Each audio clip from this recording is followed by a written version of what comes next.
Masallıyorum kızlar açandı.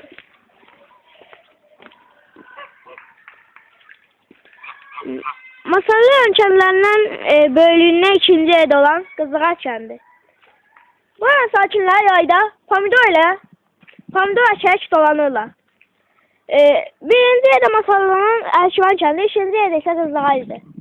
Her bölüğünden.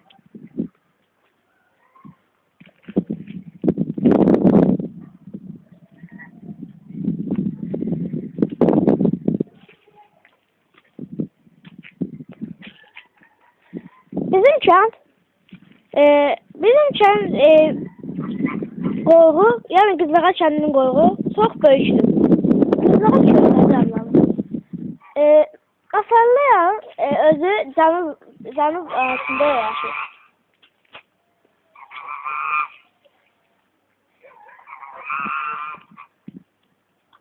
Qızılağa kəndində çoxlu taxıllar əkirlər.